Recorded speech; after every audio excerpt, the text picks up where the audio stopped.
Good morning, everyone. Thank you so much for joining us today. My name is Lindsay Vaughn, and I am with Enrollment Services here at the Division of Continuing Education at the University of Colorado Boulder. Welcome to the webinar today. We're going to be covering all things financial aid for non-degree students. I'd like to introduce today's presenters. We have Graham Douglas and Allie Masse. Graham Douglas is one of our academic advisors here at Continuing Education, and Allie is a financial aid counselor over at the Office of Financial Aid. Just a brief bit of housekeeping before we begin. We're going to cover all of the questions at the end. So on your dashboard, there's a spot to enter questions. So as they come up, definitely enter those and we'll get to those all at the end. And then without further delay, I'll hand it over to Graham and Allie. All right, thanks, Lindsay. Okay, so a couple of things that we're going to go over today. First and foremost, the difference between being a non-degree student and a degree-seeking student. And just a quick plug for academic advising. If you're at all unsure on what your status is, whether you're degree or non-degree, or if you have any questions about which you should be, please do feel free to contact academic advising here at Continuing Education, and we'll have our contact information up at the end as well. We can kind of help you navigate that. We're also going to go over how to determine eligibility. Allie will dive into that and give us a lot of good tips for determining your eligibility as a non-degree student. We'll go over the application process. There will be some forms that we'll look at. I know that's exciting for everybody. And then we'll look at some other options as well for some students that may not be eligible for financial aid.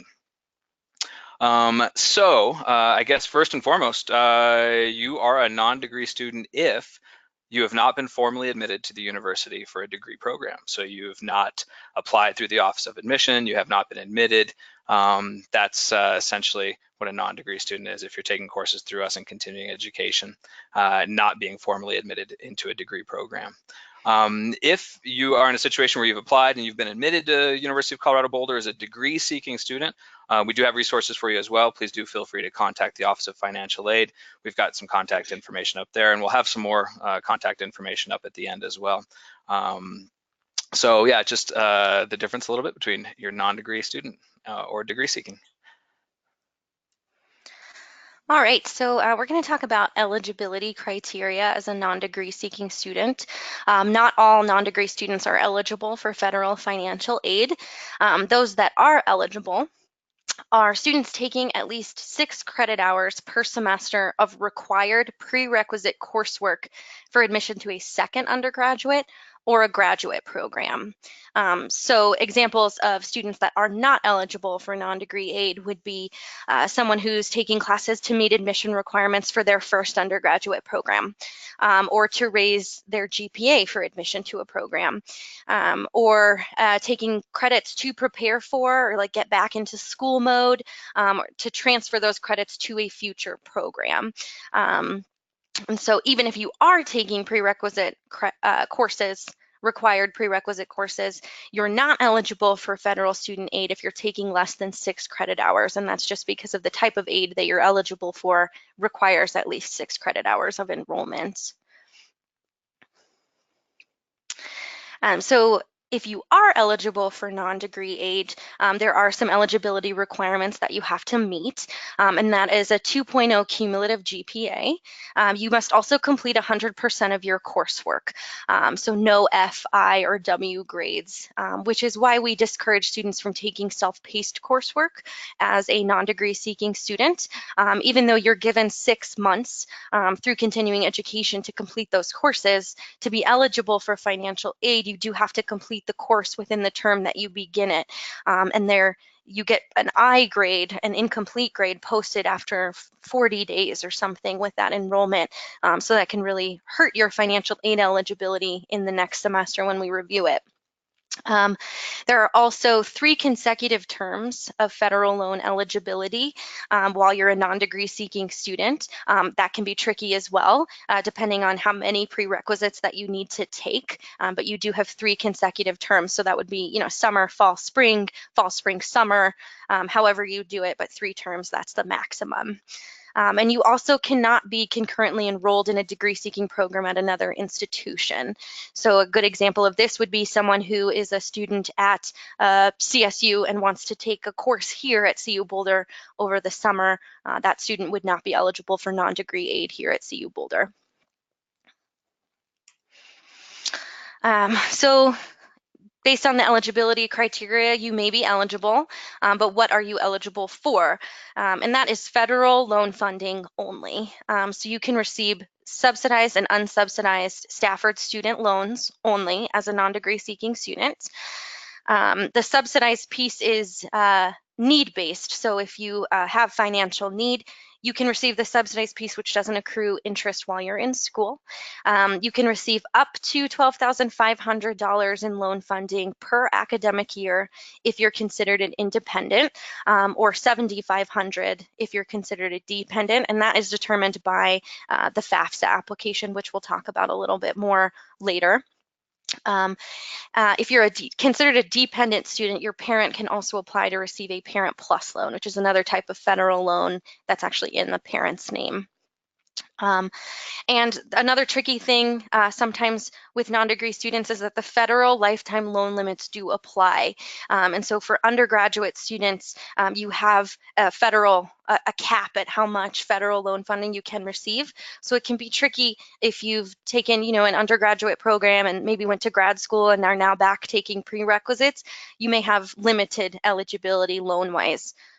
So that's something that I do like to check, as soon as possible to let you know, so you're not spinning your wheels and you don't have any eligibility remaining. So the application process, the first step is to complete the free application for federal student aid, or the FAFSA, which is all done online at fafsa.gov. After you submitted the FAFSA, you're going to complete and submit the contract for non-degree aid, and we'll look at what that looks like. But that's really just you signing off, acknowledging the terms to remain eligible for non-degree aid. The third step is to submit the non-degree course certification form. So this form is actually completed by a departmental graduate or pre-health advisor who can accurately certify the courses that you need to take to be considered for admission to the program. So if you're planning to enter a program at Naropa, for instance, and you're taking prerequisite psychology courses here at CU Boulder, the admissions advisor or the graduate advisor at Naropa is actually going to fill out that form. So students do not fill out this form. It's filled out by an advisor for the program that you're entering. So sometimes, like I said in the example, it's not someone at CU Boulder. That form cannot be completed by a CE academic advisor, since they are not advisors for the program that you're trying to enter. They cannot certify that your coursework is prerequisite. There is one exception for the pre-health advisor at continuing education. And then the fourth step would be to submit any additional items that our office requests from you. So examples of that would be tax information, household size information, asset information. We're just trying to determine your eligibility for the aid in general, and for if you can have the subsidized loans. So this is a timeline of the process to obtain non-degree aid. One important thing about this timeline is to understand that it's fluid. So sometimes it doesn't always happen in this exact order, and that's fine as long as all of these steps are met. So first, you're classified as a non-degree student. You fill out the non-degree application. Then you complete the FAFSA and submit that contract for non-degree aid and the non-degree course certification. Then you do verification, which are those other items that our office may request, like the tax information or household size information. And then you get your award. But the awarding occurs sometimes pretty late for non-degree students, just because of the timing at which you can add your classes. So if you're in your first term of non-degree aid eligibility, you're awarded after you meet at least 6 credit hours of prerequisite coursework enrollment. For students that are in their second or third term of non-degree aid eligibility, you're awarded after you've added 6 credits and after the previous term's grades post, so that we can confirm that you're meeting that 2.0, the 100% completion rate. So because students in a non-degree program usually add classes like the Friday before classes start, this can be a pretty quick process. It can all happen very quickly. So it is good to stay on top of it, but just know that we can't award anything until you have at least 6 credit hours added to your enrollment. And so this is just a closer look at that contract for non-degree aid. We mainly determine your eligibility by the first question there that asks if you're taking prerequisite coursework for admission to a second undergraduate or graduate program. And then you also indicate on there what terms you're going to be taking, how many credits, and what format are the courses that you're going to be taking. And then you sign off, and it has all of those eligibility requirements listed there on the bottom as well. So you're signing off that you acknowledge you have to maintain a 2.0 and 100% completion rate and all of those eligibility requirements.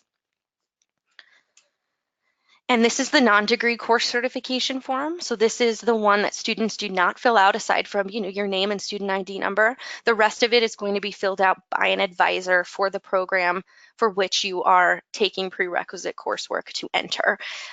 They list the courses there, what kind of program you're trying to get admitted to, and then they sign off to certify that. So again, students do not complete this form.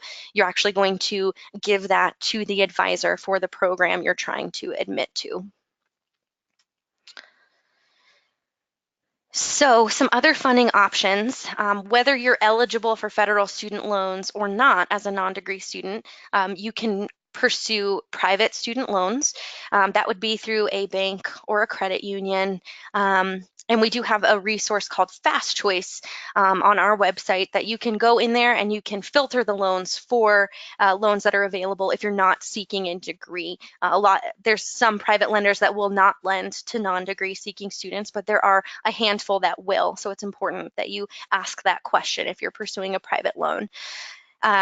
So non-degree students that are aid eligible for federal aid, they can pursue a private loan on top of the federal student aid if they need more funding for living expenses or what have you, and their cost of attendance allows for it.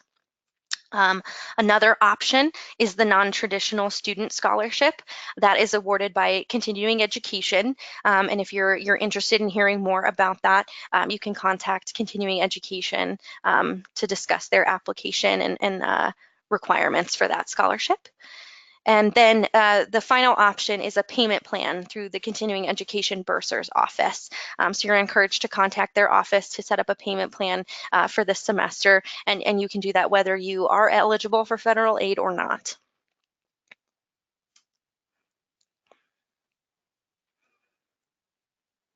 All right.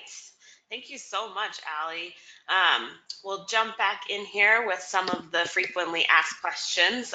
Just a reminder, we'll answer any of your questions too, so be sure to enter those in the question box.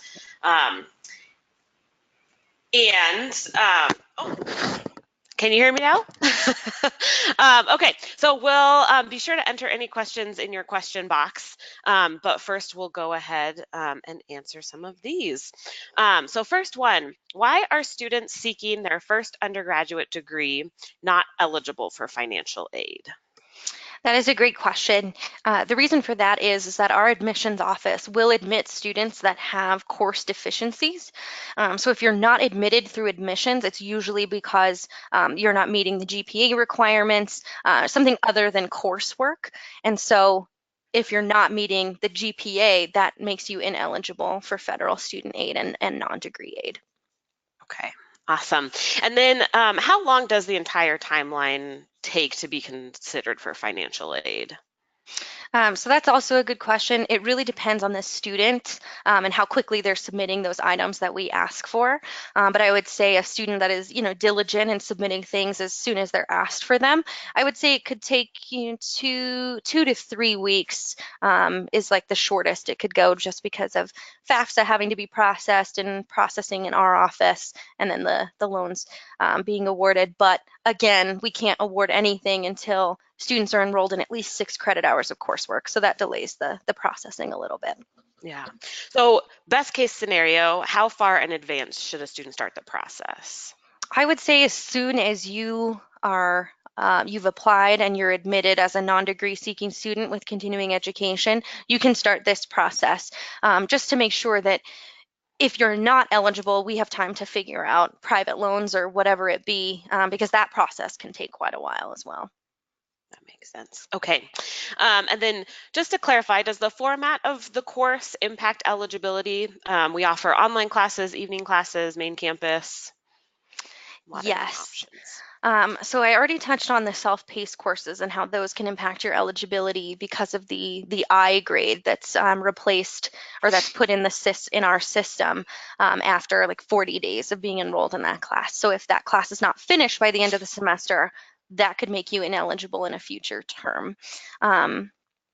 If you take all online courses, we do adjust your cost of attendance to reflect your actual tuition and fee charges, which generally doesn't make that much of a difference, but it is something that we do look at, and we would adjust your aid if we needed to after adjusting your cost of attendance to reflect online only coursework.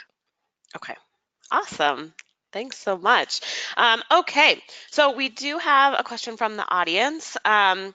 It seems like all the aid is in the form of a loan. Is that correct? That is correct. The only aid available to non-degree seeking students is federal loan funding, subsidized or unsubsidized, but that's it. Okay. Awesome. Thanks.